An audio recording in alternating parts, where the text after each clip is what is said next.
Take responsibility for what you want to know. Don't say what other people. This is a conversation that I'm having with you right now. You're right. Okay. So I'm just telling you right now, okay?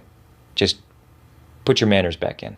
Do you think I was out of line? Yes, absolutely. Well, I apologize for that Good. sincerely. Good. What's up, YouTube? Hope you guys are feeling good. You don't mess with Tom Cruise. This is 10 times Tom Cruise silenced his interviewers. This is going to bust your bubble. Let's get right into it, guys. Tom Cruise might be all smiles on screen, but don't mistake kindness for weakness, because when you cross a line, he won't scream.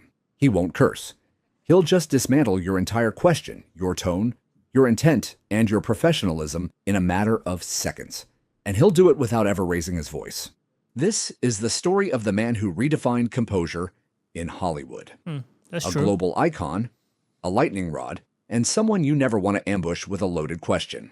From awkward talk shows to confrontational interviews, these are the 10 moments Tom Cruise shut it all down without breaking a sweat.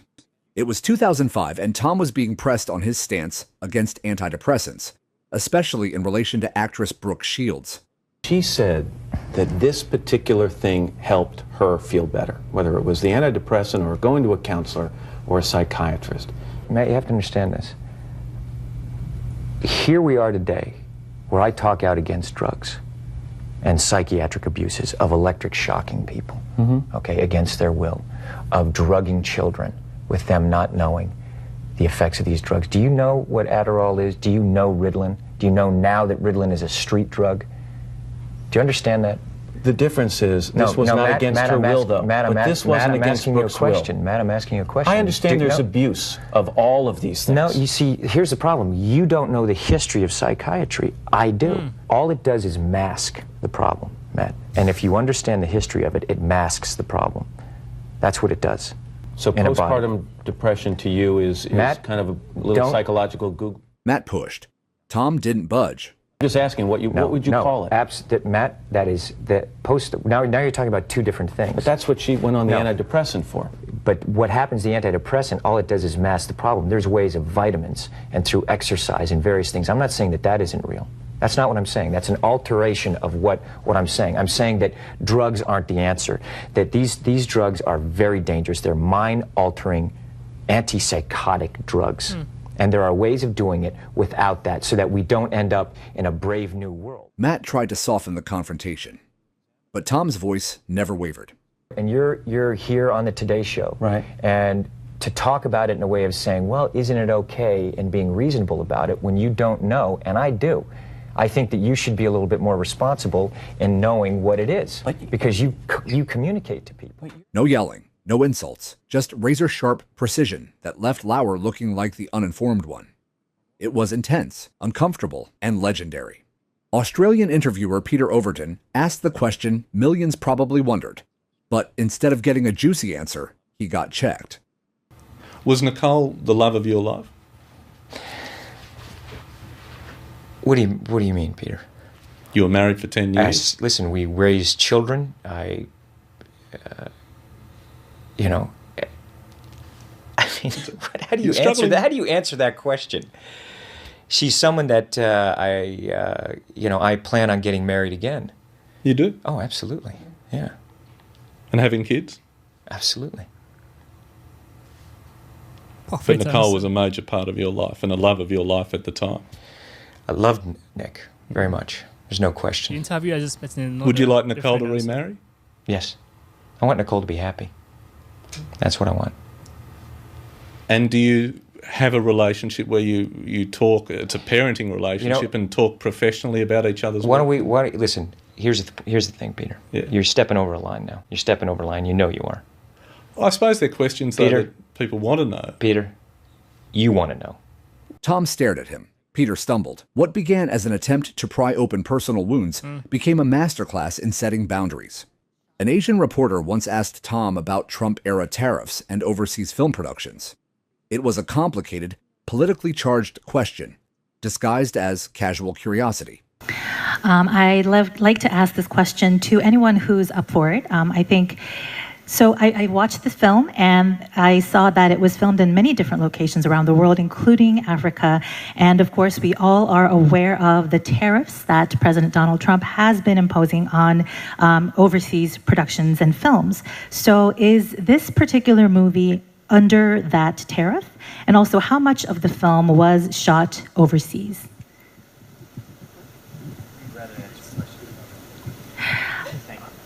I think that's a fair answer. All right. Can we move on to the next question, please? No reaction, no comment, just a subtle shift in expression. It was brutal, without saying a single word. Sometimes silence is the loudest response you can give. And came the Sophia Bella's interview. At first, it was light and breezy, a conversation about a fight scene between Tom and Russell Crowe. But then, another reporter jumped in with this bizarre question. These high standards for yourself with these stunts, but everyone else has to step up. Russell Crowe has said that in this film, he plays Dr. Jekyll. You have a fabulous fight scene, and he said you both had a discussion. You said, you know what, let's both just absolutely go for it. Yeah. And look, he's an amazing athlete. He's a very good stuntman himself also. And, you know, if you look at that, the fight sequence that we have together, it was, we really had a lot of fun doing that. He said he got bruised. I don't know how much fun he had. Both of us got bruised. When he picks me up and slams me on that table, you know, he's... it's a real table. Yeah, he's got to do it. So do you walk away from that and go, he would actually beat me if we went at it properly? If you had a fight properly? Why do you ask that question? It's like I don't even think of stuff like that. I don't even think like I'm going to fight my friend. That's right, because you're always thinking of the audience when you're making people. Exactly. He's my friend. You know, that would never happen. The question was awkward, but Tom's answer? Composed, firm, and icy. The message was clear. He wasn't there to entertain dumb hypotheticals, especially ones that pitted him against friends. Now this one? This one crossed the line from awkward into just plain disrespectful. A man disguised as a reporter squirted water in Tom's face during a red carpet interview. Yeah, but it's about a family. It's about the journey of this family. Yes. Now, why would you do that? Why would you do that? Come here. Why would you do that? He looked the man dead in the eye. He repeated the phrase, calmly, firmly, again and again. The prankster was stunned. What's so funny about that? It's ridiculous. That's so disrespectful. Do you like making less of people?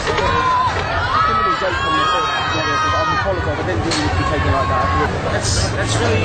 Hey, no. Don't run away. Don't run away. That's incredibly rude. I'm here giving you an interview and answering your questions, and you do something really nasty. You're a jerk. Tom wasn't angry. He was disappointed. And that's what made it hit so much harder. In a separate interview, Tom was asked a strange hypothetical. It was a veiled jab, suggesting his life isn't normal, that his stardom made him less human. Going back to Mission Impossible, one of my favourite bits of tech in that movie is, of course, the masks, right? And the reveal. If you could have a mask of just an average person, no one knows who you are, and you could walk about your life, no one knows that you're Tom Cruise, what are you doing? Beg your pardon? What are you doing? Like, it's not what you. would I do? Yeah, what would you do? No one knows it's you. They can't be there. No, but I just do the same thing I always do. Go watch movies. Go watch movies. Go make movies. Go tour the world. You know, I feel look, it's a privilege. It's a dream of mine my whole life to do what I do and travel the world, the places where I was in America, and just work in these environments. And the kind of welcome that I get, I never take it for granted. It's very beautiful. So I enjoy it. I enjoy people. Tom didn't miss a beat. He wasn't rattled. He owned it because he knows exactly who he is and doesn't need to justify that to anyone. On Jimmy Kimmel Live, Jimmy tried to paint Tom as out of touch. And to be honest, I use you as a distraction to get to my car. So I'm trying to help you out with it. Appreciate that. But are there times where you just want to, like, get to where you're gonna go? And can you even, like, could you get on public transportation or go to a museum? Look, I'm ready for whatever's gonna happen. So I don't change my life, but look, I like talking to people, you know, and as I said, I make my movies for them. And I do go on transportation. My security loves that when I do that. Yeah, I tube in England. Tom smiled. then dropped a story that shut it all down. Oh, wait, I do that. Like sometimes I'll put on my hat and my earphones and I'll just go in and get on the tube just if I want to get to the studio. Does that work? Quickly. Do people stop Sometimes. You? It does. Sometimes it works. Sometimes, like, you know, people are, during rush hour, like I go in and I'll be there. And I remember one time I was there and there was like 14-year-old kid. This girl was there and everyone was looking at their phones and I just saw her. I looked over and kind of my head's down. I got my baseball cap, and she's just staring at me like this. And I looked at her, and she looked at me, and she just looked around the subway like. It was funny, but real. Tom doesn't brag. He just lives. And when challenged, he brings stories, not excuses. Then came the insult. During a press tour for Collateral, an interviewer said the role seemed more fitting for Al Pacino or Robert De Niro.